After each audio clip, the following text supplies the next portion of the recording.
I've always advocated for the triangle offense. Pero para kasi matakbo mo yun ng maayos, you have to have the right collection of players.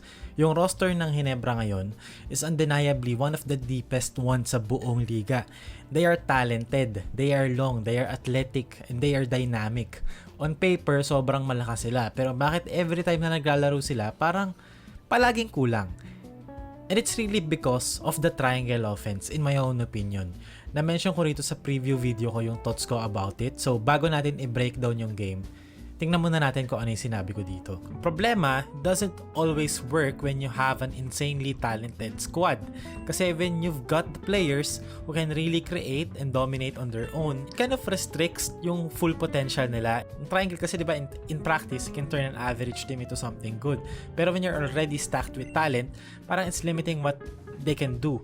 Kung tutuusin, if you have guys like Scottie Thompson, Jamie Malonzo, or even RJ Abarrientos, diba, they need more freedom sa loob ng court.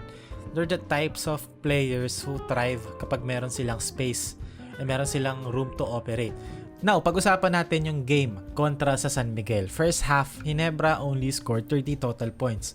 Majority na possession sila ng first half, triangle. Makikita natin dito, pass to the wing, hahanapin nila sa poste si Scottie Thompson, wala. So magpa-flow sila sa triangle offense sila. Pinch post, Stephen Holt, Japet Aguilar. Sislipin ni Stephen Holt dito yung handoff, magka-cut siya. Basang-basa na ni Junmar. Turnover para sa Ginebra na naging fast break points para sa San Miguel.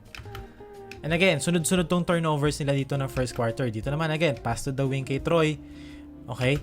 Yung pass to the top pa lang dito kay Ralph Koo, basang-basa na ni Wami Chongson. Buti hindi na steal. Then after nun, deflection, broken play. Diba, hindi mo naman hahanapin yung ganong tipo na shot attempt sa half-court offense mo. Dito naman again, triangle offense, pass to the top, pass to the pinch post. Okay, magka-cut through si Stephen Holt. Now, tinakbo nila lahat ng yon para sa alin? 18-foot Japet Aguilar jump shot. So, 'di ba? Hindi naman ako against sa triangle offense. Against lang ako sa triangle offense para sa team na to. Kasi itong team na to, nasasayang yung potential eh. Very talented sila eh. May mga playmakers sila, athletic yung wings nila. Hindi naman sila bad shooting team. Average shooting team lang sila. Pero kaya sila average shooting team kasi yung looks na nakukuha nila sa triangle offense, sa 3-point area, hindi optimal. Makikita natin dito again. Okay? Ano to? Ball screen na to. Nards Pinto, Raymond Aguilar, aatakin si Junmar. So they force the help kay CJ. So basically yung 2 on the ball mo, Junmar, CJ, kay Nards. So ngayon meron kang RJ, meron kang Stephen Holt defended by Don Trollano himself. 2 versus 1. So may advantage ka na na-create kasi nagtakbo ka ng ball screen. So pasa kay RJ, atakihin niya yung closeout ni Don. Da-drive siya sa basket, nag-help si Junmar, reverse. Hindi easy 2 points. You know what I mean? Hindi ganun kahirap para mapunta doon sa sitwasyon na yon to score because of a ball screen. And I've been watching a lot of NBA playoffs this past week. And ang common sa lahat ng teams is lahat sila standard spacing. Kasi basically sa basketball, ang goal mo is to create an advantage. So kunyari, matchup advantage ba yan? Mismatch ba yan? Kunyari, Junmar against a smaller defender, mismatch yun. Diba? Or you create 2 versus 1. Either you generate double teams. Kunyari si Scottie, ipoposte mo kay Wami. Magpipick and roll ka kay RJ Abarrientos, may mag-show sa pick and roll na big man. Diba? 2 on the ball. Or yung help, kapag binigay mo doon sa roller, itatag yung roller. Again, you force an advantage or you create an advantage. Sa triangle kasi hindi na ganun na-generate yung mga ganun. Kasi teams are just letting Ginebra run with it.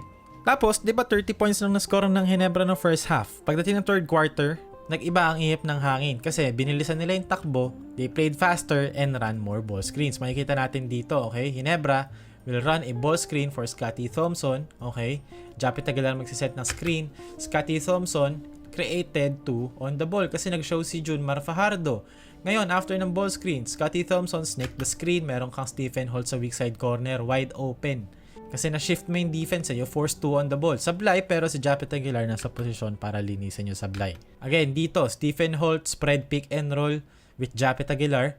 Magdadrop dito ang San Miguel, okay? Junmar Fajardo nakadrop, si Ralph Koo magli-lift para ilayo si Marshall Lassiter sa help kay Japet Aguilar sa roll.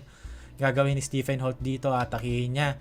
Mag-shift yung defense. Makikita mo, ang daming close out ng San Miguel. Wide open si Scottie Thompson dito. Dahil sa kick out. Anong gagawin ni Scottie Thompson? Na-realize niya, tatlo nag-close out sa kanya. Wide open ngayon si Stephen Holt sa ilalim. Dahil na-force mo yung scramble, na-create mo yung San Miguel, or na-pwersa mo yung San Miguel na mag-scramble because you forced them to be in a disadvantage because of your ball screen. And again dito, another ball screen. Stephen Holt, nakadrop dito si Junmar. Ang gagawin ni Stephen Holt, he will attack the drop. Okay, i-snake niya yung pick and roll. Left to right or right to left in this case, then wide open layup. Pansin nyo, puro layup yung nakukuha ng Ginebra. Dito again, okay, triangle na umpisa, okay, dapat blind pig pero anong resulta? Ball screen pa rin, guard to guard. Nagsusi si Jericho Cruz, aatakihin ni Scottie si Jericho Cruz. And again, layup para sa Ginebra. Hindi naman kailangan ganun kahirap. Dito transition, Maverick. Magsiset ng drag screen si Raymond Aguilar, nakadrop dito si Moto Tua, pero nag-load up dito si Ton Troliano. So may RJ ka sa corner. Binigay kay RJ, okay, good close out from Don Troliano. And hindi naman kasi ibig sabihin na magtatakbo ka ng spread pick and roll, magbabakawan na kayo. Pwede ka pa rin naman mag-flow into your offense. Yun yung ginawa nila dito. Eh dahil dun sa pick and roll, 'di ba? You suck the defense in. Ngayon, pag reversal mo kay Jamie, si Kahili galing sa ilalim. Wide open Jamie 3-pointer. And honestly, nag-overreact lang ako. So, hindi ko muna i-breakdown ng buong buo talaga. Kailangan ko pa na mas maraming data, mas maraming games. Pero right now, ang opinion ko about it is that parang hindi sila natuto from the previous conferences. And yung stubbornness nila to stick with what's comfortable for them, I think is killing their chances. Kasi, komportable na sila sa triangle eh. Ang daling sabihin na mag-execute lang tayo ng mas maayos. And gagana to. Pero, naiintindihan ko na mahirap para sa kanila na lumayo sa triangle ngayon. Kasi, syempre, hindi ka sanay eh. Babalik ka doon sa ball screen eh. You have to trust. 'Di ba? Hindi naman every game papasok yung 3-point shots mo. Or hindi naman every game mababasa mo kung ano yung binibigay sa'yo ng defense on the spot.